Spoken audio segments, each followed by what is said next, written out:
Assalamualaikum Bu Suparsi. Waalaikumsalam warahmatullahi wabarakatuh. Kuliah Sehat. kabar baik, alhamdulillah. Kuliah bagaimana, Fik? Alhamdulillah. Kayaknya sebelum kita ngobrol-ngobrol banyak, saya mau sapa-sapa dulu ya. Sahabat Arsi yang ada gitu. Assalamualaikum warahmatullahi wabarakatuh. Sahabat Arsi dimanapun kalian berada. Kita ketemu di episode perdana podcast Arsi. Nah, apa sih podcast Arsi ini? Aduh, sampai belibet ya saya ya. Kita akan mencoba memberikan sesuatu yang berbeda ya, tampilan-tampilan yang berbeda. Bisa juga wawasan-wawasan atau review-review mungkin nanti ke depannya ya. Pokoknya sesuatu yang menarik untuk sahabat Arsi semua. Oke, di sini sudah hadir kepala sekolah SMP Al-Irsyad Al-Islamiyah Jakarta Utara. Nah, beliau ini Bu Sumarsi. Oke, dia Bu Sumarsi. Nah, Bu Sumarsi, gimana tadi perjalanannya di sini? Masya Allah, kuliah. Saya penuh semangat hari ini. Penuh semangatnya. Jadi jam 8 saya sudah berangkat, nyampe sini jam 9, alhamdulillah. Biasa ya, tapi tidak ada kendala apa-apa ya, mudah-mudahan ya. Insya Allah enggak. Ya, Alhamdulillah enggak. kalau bisa diceritakan, sudah berapa lama sih Bu Sumarsi di Jakarta Utara, Al-Irsyad Jakarta Utara? Saya di Al-Irsyad itu tahun 2005. 2000. Sekarang 2004. 2000. Akhir 2024 ya, dari 2005 ke 2002. Jalanan dia luar biasa ya, berarti sudah meluluskan berapa siswa kan? Bang Damang luluskan tuh karena ini ya kurang lebih 18 tahun ya. Kurang lebih 17-18 tahun ya. Sudah banyak. Luar biasa. Sudah banyak yang lulus dari SMP Al-Irsyad selama saya mengajar di sana. Tentunya dengan segala macamnya, persoalannya ya. Kemudian senang dan bahagianya gitu ya. Masya Allah. Tapi yang sama-sama kita tahu ya bahwa Al-Irsyad Al-Islamiyah ini kental dengan keagamaannya.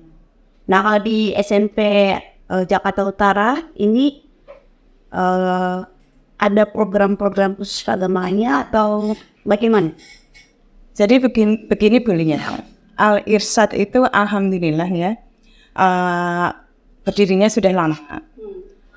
Dari tahun 1983.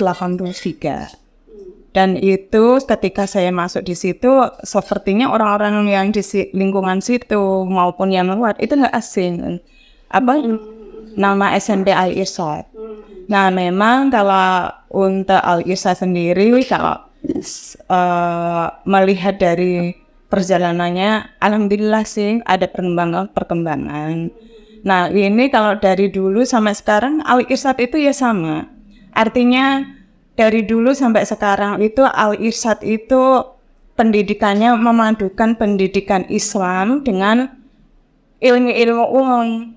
Yang mana tujuannya itu untuk membentuk generasi Islam yang berkualitas. Dan tentunya kita tidak ketinggalan zaman. Jadi terus mengikuti perkembangan yang ada. Oke. Artinya walaupun istilahnya tetap bersinergi ya, tetap bersinergi dengan perkembangan zaman. Iya, Teknologi seperti itu ya. Ada kepuasan tersendiri nggak sih selama bukan mengajar ya, memimpin berarti ya, memimpin di harus. Ya awalnya kan kepala sekolah kan dari mengajar. Ketika datang ke situ tidak langsung jadi memimpin. Dari awal ketika masuk itu ada sesuatu tersendiri ketika bertemu dengan anak-anak. Kalau untuk SMP kuliah, kelasnya itu kan dipisah antara kelas laki-laki, kelas perempuan. Jadi ketika kita masuk kelas laki-laki, ya itu tantangannya luar biasa. Bagaimana kita bisa mengkondisikan kelas itu biar anak-anaknya bisa konsentrasi, biar senang ketika belajar, bisa memperhatikan guru. Makanya di situ ya. Nah ini ya, kalau internal nih, sekarang kalau eksternalnya nih, tantangan dari luar Al-Irsyad nih. Kira-kira Ibu menghadapi tantangan yang mungkin sempat bertolak belakang atau mungkin justru ya sambutan yang baik atau bagaimana sejauh pengalaman itu? Selama ini alhamdulillah itu masyarakat itu baik, maksudnya menilai Al-Irsyad itu lembaga pendidikan yang baik, memang Islami, tapi tetap kita bisa merangkul lingkungan situ. Ketika ada pertanyaan, apa sih tantangan-tantangan yang dari luar? Itu sebenarnya ada, tapi nggak sampai itu menjadi permasalahan yang parah terus kita bahas, enggak. Karena memang kita setiap ada kegiatan apa-apa kita saling berkolaborasi. Misalkan nih, ketika RT mengadakan acara kegiatan apa, kita bersedia untuk kegiatan itu dilaksanakan Jadi bersinergi ya. Jadi ya disitulah kita membangun kerjasama dengan lingkungan sekitar. Jadi tidak ada tantangan. Terus itu juga boleh ya, untuk Al-Irsyad kan memang tidak bergeraknya dalam bidang pendidikan kan. Kita juga bergerak di bidang dakwah, bergerak di bidang sosial. Jadi kita berdakwah itu di situ kita bersama masyarakat. Itu awal-awal kemarin kita mengadakan pengajian di SMP Al-Irsyad. Itu pesertanya memang umum antar. Iya. Wali murid, Guru, wali murid sama lingkungan sekitar. Oh, Masya Allah. Jadi memang itu sudah diagendakan, sekolah bersama wali murid bersama warga sekitar. Alhamdulillah seperti itu ada respon positif. Jadi yang lingkungan yang tadinya mencari-cari kemana sih kaminya akan bisa belajar agama. Jadi di sini kita punya tempat ini, wadah ini kita bisa ngumpul bareng.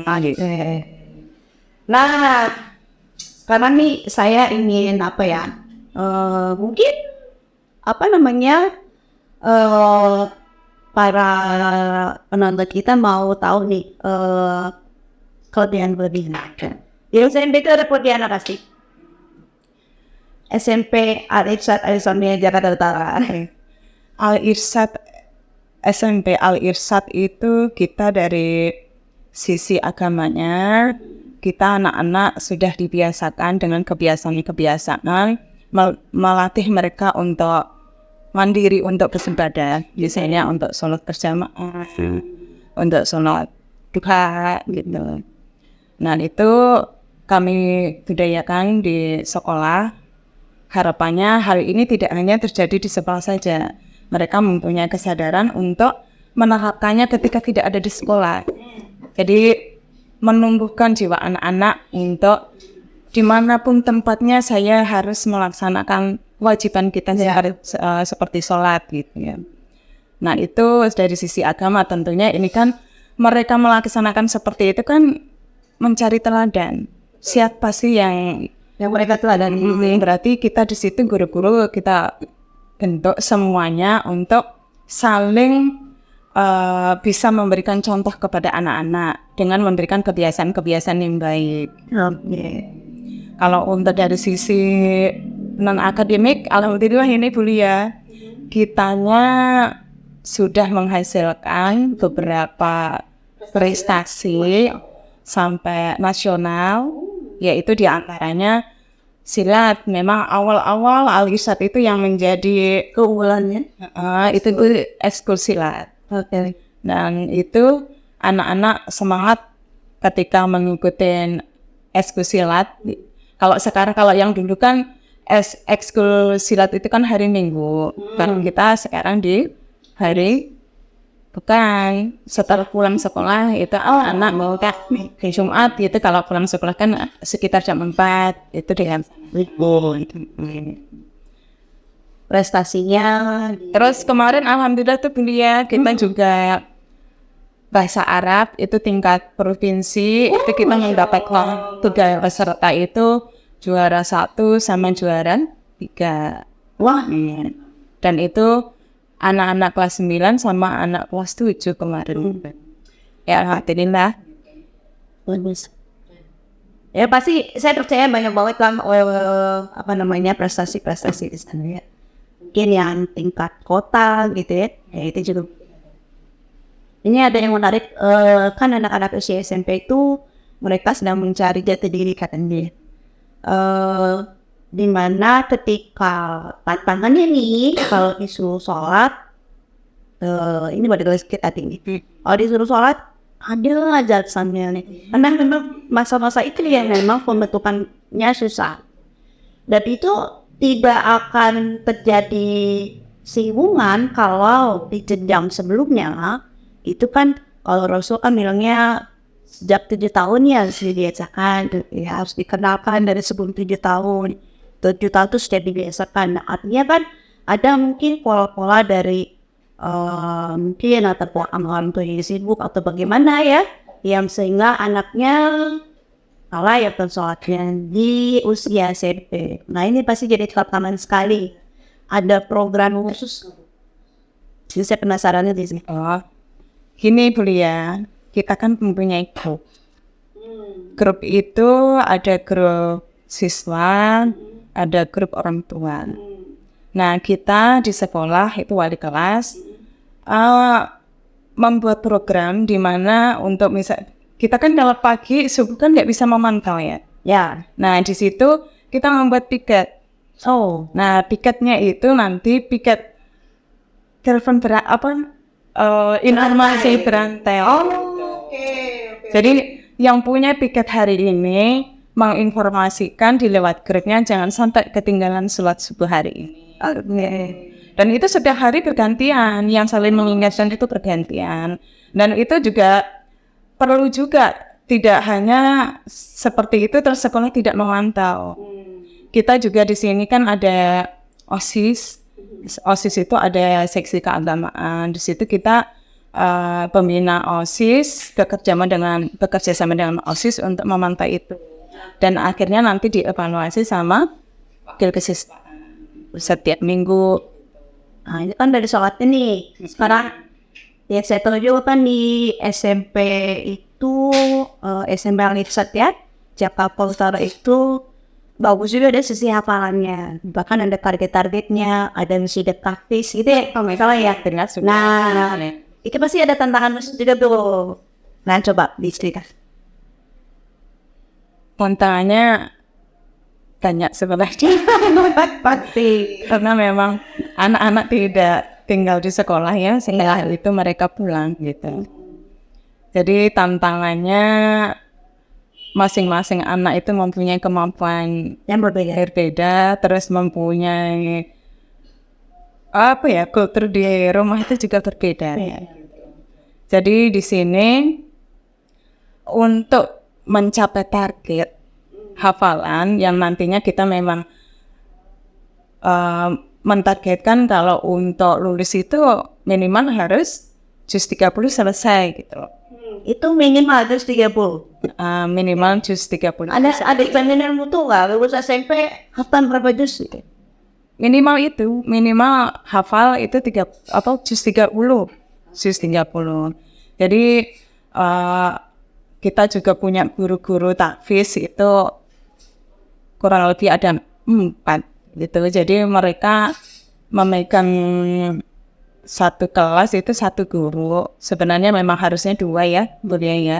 Tapi ketika guru itu alhamdulillah sih ketika ada anak-anak yang kekurangan, maksudnya mempunyai keterlambatan seperti itu, terus kita ada yang namanya program GTG di situ untuk membantu anak-anak yang seharusnya sudah mencapai target ini kita punya wadah nih untuk mengejar teman-temannya yang sudah, dan BTK ini kita laksanakan di hari Sabtu. Oke. Ya, sayangnya ya, waktu juga memang Cepat ya, sangat lupa. Tapi nggak apa-apa, nanti kita ketemu lagi kapan-kapan ya, di lain waktu. Kita ngobrol-ngobrol banyak lagi. Tapi ini, karena sekarang ini tema kita mitos atau fakta. Jadi saya akan ada beberapa pertanyaan yang ibu cepet jawab nih. Mitos nih. Saya, oke ya, oke deh. Pertanyaannya apa ya? Sebentar. Yang pertama, tapi gue cepet jawabnya ya. Oke. Anak SMP itu usia biar kita satu fakta. Itu fakta. fakta. Harus saya ketawa fakta. Karena apa alasan? Karena memang masa-masanya peralihannya kuliah ya, dari perpindahan dari SD ke SMP itu mereka membutuhkan siapa sih yang menjadi panutan saya. Saya itu harus bagaimana sih?